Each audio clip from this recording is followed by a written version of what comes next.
When I was a kid, the disaster we worried about most was a nuclear war. That's why we had a barrel like this down in our basement, filled with cans of food and water.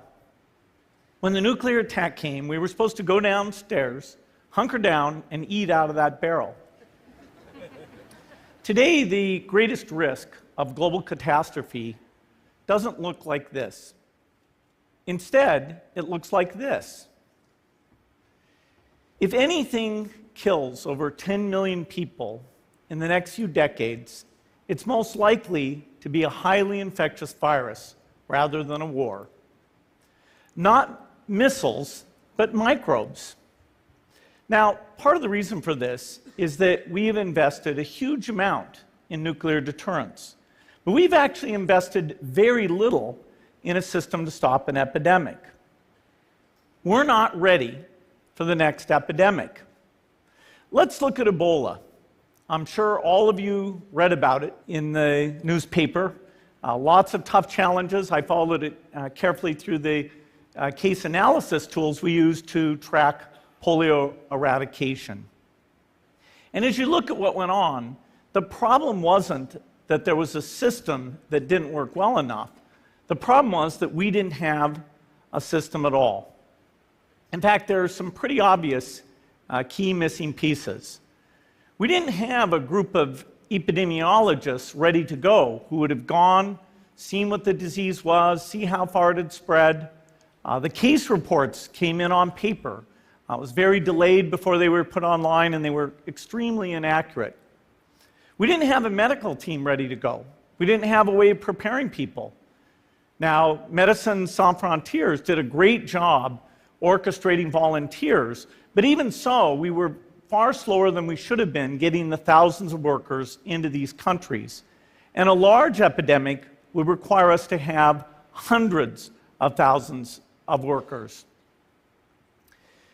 There was no one there to look at treatment approaches, no one to look at the diagnostics, no one to figure out what tools should be used. As an example, we could have taken the blood of survivors, processed it, and put that plasma back in people to protect them. But that was never tried. So there was a lot that was missing, and these things are really a global failure. The WHO is funded to monitor epidemics, but not to do these things I talked about. Now in the movies, it's quite different. There's a group of handsome epidemiologists ready to go. They move in, they save the day, but that's just pure Hollywood. The failure to prepare could allow the next epidemic to be dramatically more devastating than Ebola. Let's look at the progression of Ebola over this year. About 10,000 people died, and nearly all were in the 3 West African countries. There's 3 reasons why it didn't spread more. The first is there was a lot of heroic work by the health workers. They found the people and they prevented more infections.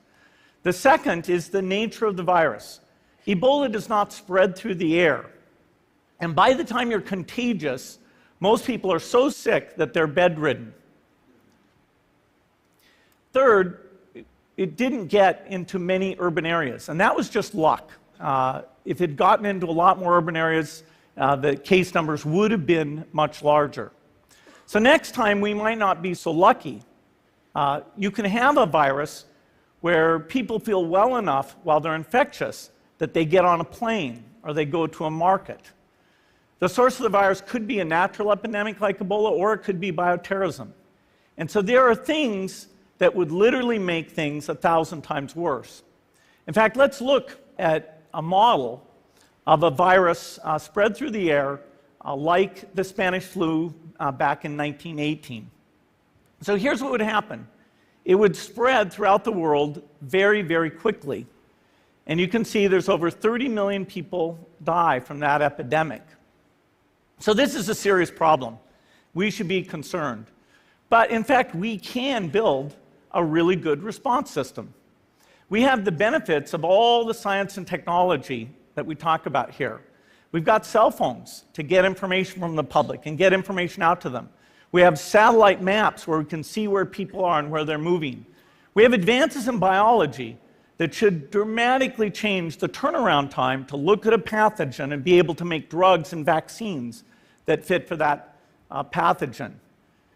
So we can have tools, but those tools need to be put into an overall global health system, and we need preparedness. The best lessons, I think, on how to get prepared are, again, what we do for war. For soldiers, we have full-time waiting to go. We have reserves that can scale us up to large numbers. NATO has a mobile unit that can deploy very rapidly. NATO does a lot of war games to check, are people well-trained?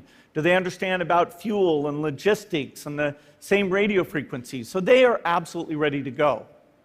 So those are the kinds of things we need to deal with an epidemic. What are the key pieces? First is we need strong health systems in poor countries. That's where mothers can give birth safely, kids can get all their vaccines, but also where we'll see the outbreak very early on. We need a medical reserve corps, lots of people who've got the training and background who are ready to go with the expertise. And then we need to pair those medical people with the military, taking advantage of the military's ability to move fast, do logistics, and secure areas. We need to do simulations, germ games, not war games, so that we see where the holes are. The last time a germ game was done in the United States was back in 2001, and it didn't go so well. So far, the score is germs 1, people 0. Finally, we need lots of advanced R&D in areas of vaccines and diagnostics. There are some big breakthroughs, like adeno-associated virus, that could work very, very quickly. Now, I don't have an exact budget for what this would cost, but I'm quite sure it's very modest compared to the potential harm. The World Bank estimates that if we have a worldwide flu epidemic, global wealth will go down by over $3 trillion, and we'd have millions and millions of deaths. These investments offer significant benefits beyond just being ready for the epidemic. The primary health care, the R&D, those things would reduce global health equity and make the world more just as well as more safe. So I think this should absolutely be a priority. There's no need to panic. We don't have to hoard cans of spaghetti or go down into the basement. But we need to get going because time is not on our side. In fact, if there's one positive thing that can come out of the Ebola epidemic, it's that it can serve as an early warning, a wake-up call to get ready. If we start now, we can be ready for the next epidemic. Thank you.